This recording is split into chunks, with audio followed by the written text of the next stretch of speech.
Hello दोस्तों, कैसे हैं सब। मैं हिमांशु स्वागत करता हूं आप सबका आपके अपने चैनल कॉमिक वर्ल्ड पर। तो चलिए दोस्तों, शुरू करते हैं राज कॉमिक्स में गोजो सीरीज की अगली कॉमिक्स, गोजो और शक्ति वृक्ष, जो कि गोजो और घटोत्केतु का अगला भाग है। तो चलिए दोस्तों, शुरू करते हैं। पूर्व कथानक। गोजो और घटोत्केतु में आपने पढ़ा कि राजा ढिंढोरा देव कुश के भ्रमण के दौरान मूर्ति शिल्पी सारंग देव द्वारा निर्मित कांच की कलाकृतियों पर मुग्ध होकर अपने पुत्र राजकुमार रतन देव के 18वें जन्म दिवस के उपलक्ष्य में उसे अपनी कला का प्रदर्शन करने का अवसर प्रदान करते हैं।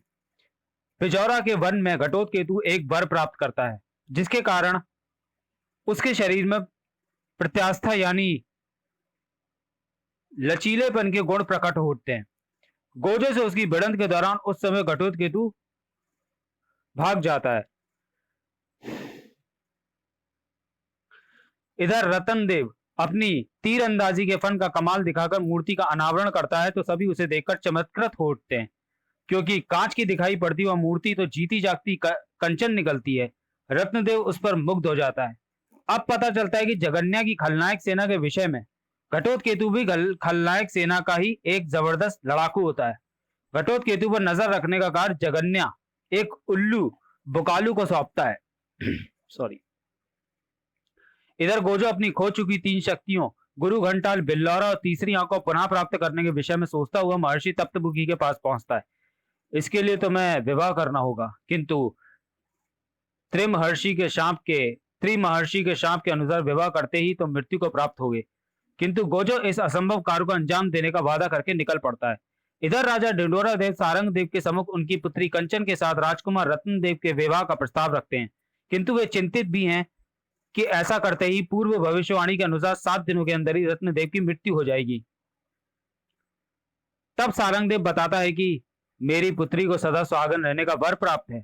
इस बात की जानकारी होते ही पिजौरा में राजकुमार रत्नदेव के विवाह की तैयारियां आरंभ हो जाती हैं। दूसरी ओर सारंगदेव जब वापस कुश लौट रहा होता है, तो वहां आ धमकता है घटोत्केतु। गोजो शाकाल से प्राप्त सूचना के आधार पर वहां आ पहुंचता है। घायल होकर घटोत्केतु वहां से निकल भागता है।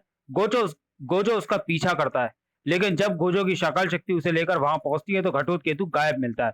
तब गोजो सारंगदेव और कंचन को कुश की सीमा पर विदा करता है और वापस लौट पड़ता है।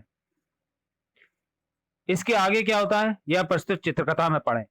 राजा महाराजाओं की पूरी शान और शौकत, राजा राजध्वज और भव्यता के साथ राजकुमार रत्नदेव की बारात कुश की ओर रवाना हुई।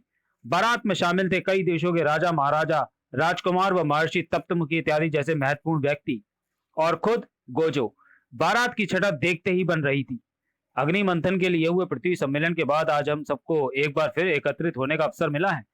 वाह, राजा होने के बावजूद भी हमने ऐसी बारात पहले कभी नहीं देखी। गोजो शाकाल शक्ति की तीक्ष्ण निगाहों के द्वारा पूरी व्यवस्था पर नजर रखे हुए था। तब, महाराज, यहाँ सब ठीक ठाक चल रहा है। मैं आगे के मार्ग और वधु पक्ष की व्यवस्था का भी निरीक्षण करने के बाद शीघ्र ही पुनः बारात में शामिल होता हूँ। जैसा तुम ठीक समझो गोजो, पर शीघ्र लौटना गोजो। चलो मंकोट, मुझे उस मार्ग से कुश की ओर ले चलो जहां से होकर बारात को गुजरना है। जो हुक्म गोजो। मंकोट तीव्र गति के साथ उड़ान भरता चला गया। इधर कंगारू के समान उछलता हुआ आ रहा था घटोत्केतु। राजकुमार रत्नदेव की बारात, हा हा हा, ऐसी खलबली मचाऊंगा बारात में कि बैंड बाजे के स्थान पर चीखें और पुकारें गूंजेंगी।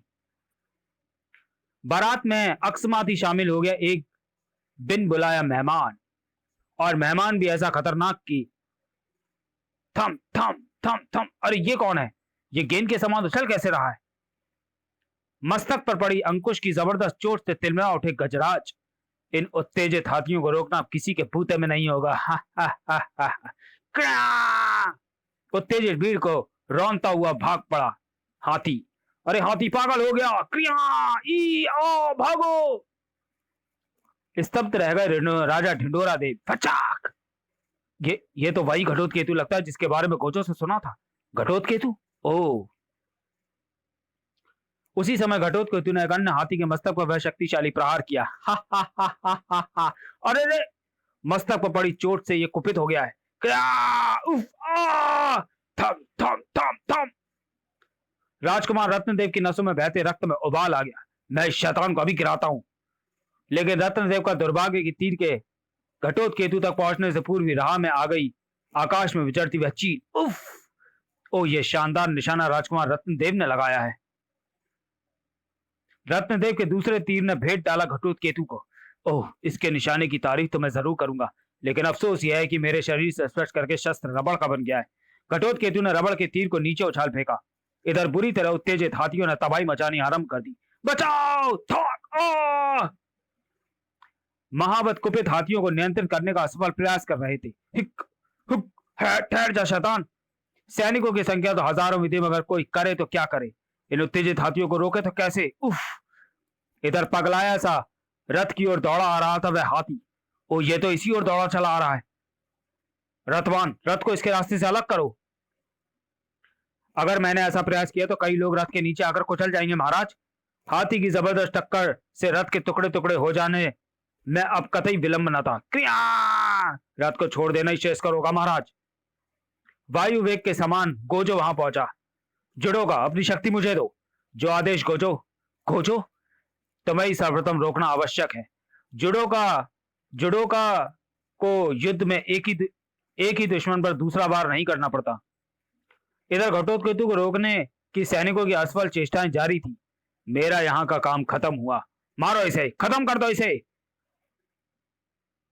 थम थम। अब मुझे राज्य के शस्त्रागार में पहुंचकर सभी शस्त्रास्त्रों को रबड़ में परिवर्तित करके बेकार करना है। गोजो की उन मदमस्त हाथियों को रोकने की चेष्टाएं जारी थी। बिजली का, मुझे अपनी शक्ति दो। इन्हें विद्युत के हल्के झटके देकर रोका जा सकता है। मैं प्रत्येक पल तुम्हारे साथ हूं गोजो। महावत, तुम हाथी से कूद जाओ। दोनों राजा हाथी की पीठ पर व्यवस्थित ढंग से रखे लकड़ी के डोले पर बैठे हैं।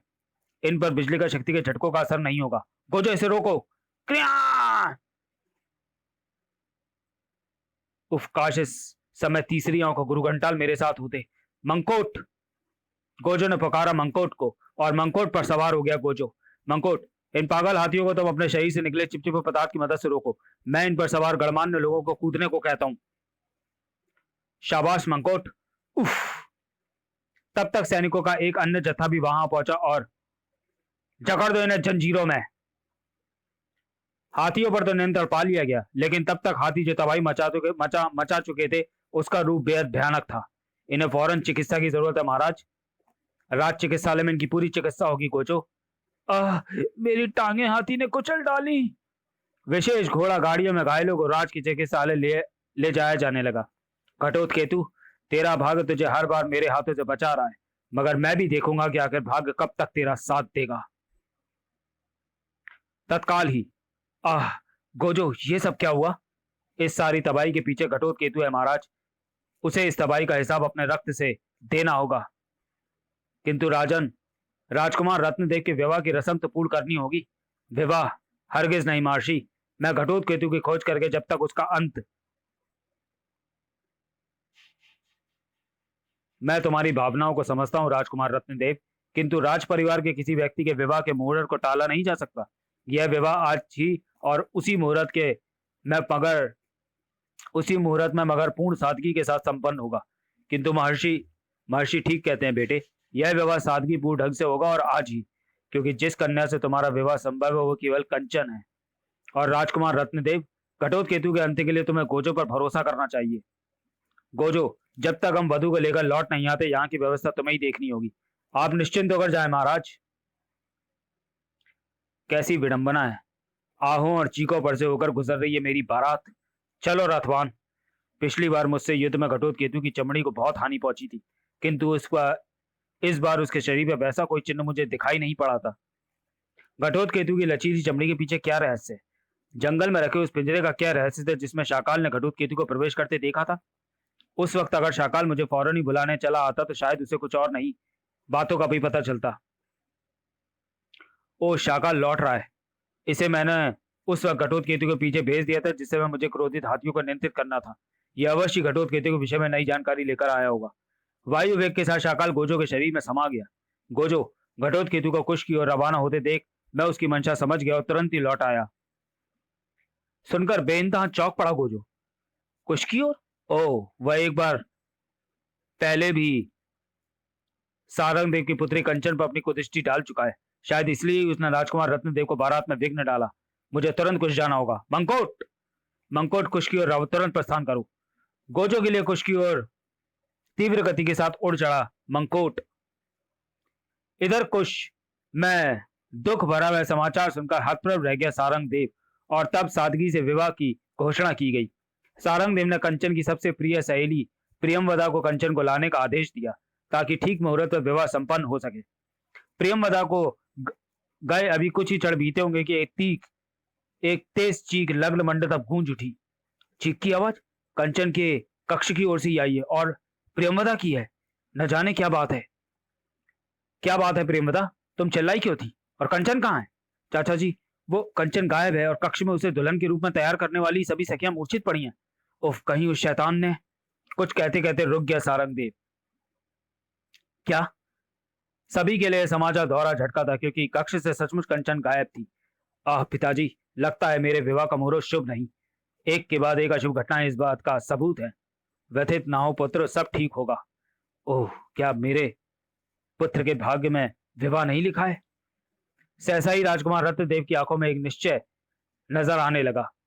मैं पता लगाऊंगा कंचन का। इनमें से किसी न किसी ने जरूर देखा होगा कि कंचन कहाँ गई। होश में आने के बाद कंचन की दोनों सखियों ने केवल एक ही बात बताई कि हमें कुछ नहीं मालूम। हम तो कंचन को तैयार करने में लगी थी कि एकाएक ही कक्ष में एक तेज गंध महसूस हुई। इससे पूर्व कि हम कुछ सोच समझ पाती, हम मूर्छित होकर गिर पड़ी। राजकुमार रत्नदेव की निगाहें अनायास ही उस खिड़की की ओर उठ गई।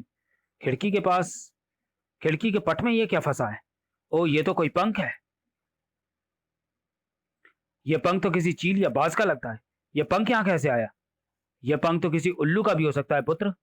कहने का तात्पर्य यह है कि इससे यह कहां साबित होता है कि कंचन कहां गई? उसे कहीं उस शैतान घटोत्कचु ने तो गायब नहीं किया? तभी अरे गोजो, तुम यहाँ? तुम्हें तो हमने क्षमा करें महाराज, किंतु मुझे शीघ्र ही यहाँ आना पड़ा क्योंकि मैंने शाकाल को शैतान घटोत्कचु के पीछे लगाया था। शाकाल ने मुझे तुरंत वापस लौटकर यही सूचना दी कि घटोत्कचु कुश की ओर गया है, और यह जानने के बाद मैं सीधा यहीं चला आया। मगर कंचन कहाँ है और आप लोग इतने हैरान परेशान क्यों हैं? गोजो, कंचन गायब है। मेरी बेटी को जरूर वही राक्षस उठा ले गया है। ओह नहीं, तो मेरा संदेह ठीक निकला। तो चलिए दोस्तों, वीडियो को यहीं समाप्त करते हैं और मिलते हैं गोजो सीरीज की कॉमिक्स गोजो और शैतान वृक्ष का दूसरा और अंतिम भाग में। तब तक के लिए धन्यवाद।